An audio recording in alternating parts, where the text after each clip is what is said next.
The crazy thing is, ultimately, however I do pass, it will be because of what Thomas Whitley Jr. did to me. Antoine Mason Sr., Stephanie Newman, her family, Dennis Humphrey, Donald Grove, Marianne Boyard, Big Red, all of them, Tracy Wells. I mean, all of them. You said you want it? Here, take it. You want it? Hey, lady. I know who all of y'all are. Dennis Humphrey, Melissa Humphrey, Sharon Humphrey, Devon Beverly, Bathsheba Dixon, and all 7 of her children. Especially her oldest and her next oldest. Them 2 girls are ruthless like their mother, Margaret Dixon. Bye-bye. All of them. Antoine Mason Sr., Antoine Mason Jr., Patricia Henry, Vivian Brunson, Dawnetta Fulton Jackson, Tasha Victoria Fauntleroy, Jessica Fauntleroy Price. Rodney Drummond, my dad. It don't matter how I go. That no matter how I go, it will be a direct treatment from those people. My list will never change. And there are people on this list that I put in the beginning, but I don't continue to put them in as I do videos, because there's just too many names. I was constantly adding on names. So there's a lot more people involved than you think. My whole family. Especially my Aunt Lizzie and her 2 sons. My whole fucking family. Especially my Aunt Lizzie and her 2 sons. She really thinks she deserves something from me. From what she did to me on Chesterfield. I wasn't supposed to defend myself against Lizzie. I realize she's a horrible person. Sugar-free, caramel. That was Martha, and she needed to talk, but she also needed to be a distraction. Anyway. This gang-stalking, the whole thing was to unalive me. Didn't matter how it went down. Just simply to unalive me. I never knew that Antoine lied about me for damn near 20 years. So obviously anybody who would listen. He used to tell me all the time, he used to really get me mad. All I do is work and come home. Who you working for? I'm paying the bills. Come home to what? You're not helping me clean, and I am sick to the world.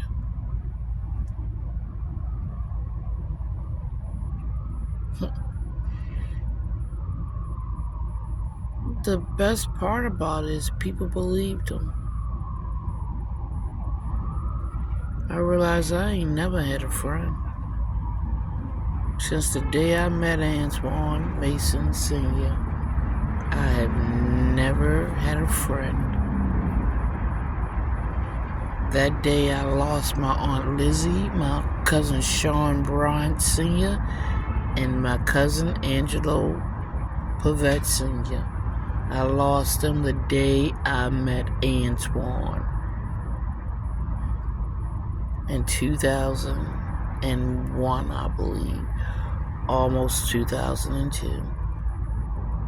Didn't realize I was going to lose family, knowing that man. I lost my father before I even got the DNA test in 2021. When I met Antoine Mason Sr. I lost Emmanuel Lawson when I met Antoine Sr. I lost Antoine Centel Mason Jr. the day I met his father, Antoine Centel Mason Sr. I lost my mother the day I met Antoine Mason Sr. And I most surely lost any camaraderie I ever had with Stephanie and her family the day I met him, especially with Stephanie.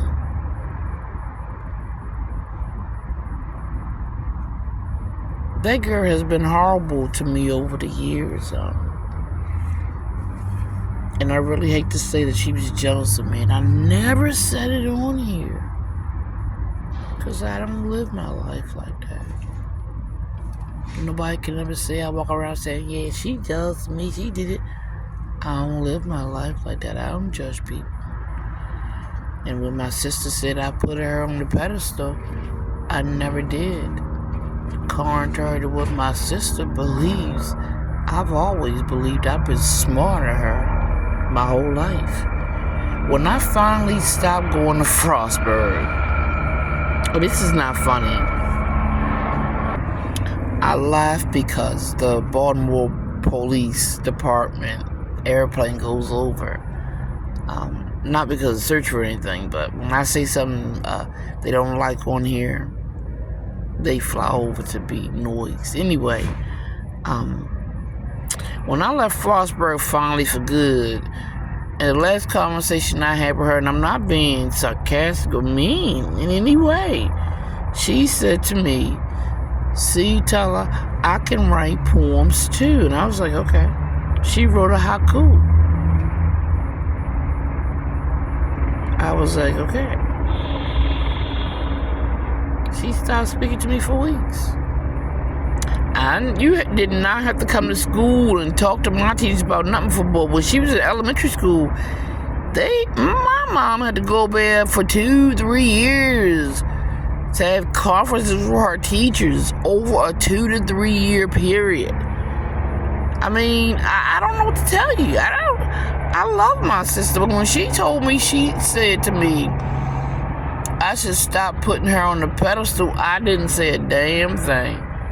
Because I want to say, who the fuck you think you are? You my sister. I thought that being my sister, us being sisters, that I would have a forever friend. Not as somebody to look up to like that.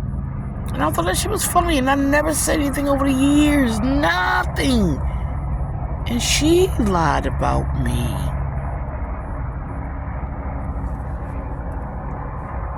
I rarely told anybody that Rodney Drummond was my dad. And he lied about me.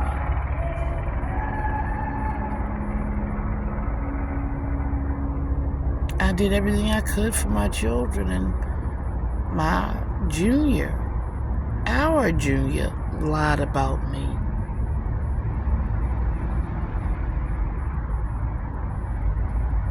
I've never lied about any of those people. I didn't have to. I strictly didn't give a fuck what or when about them, to tell you the truth. As you can see, I do a lot of videos. Do you ever hear me mentioning people? Other than the fact they gang-stalking me, I really didn't care. And I'm not being mean or sarcastic. I really didn't care because these people didn't visit me. Now, I want to say this. There are a lot of things I say in all my videos.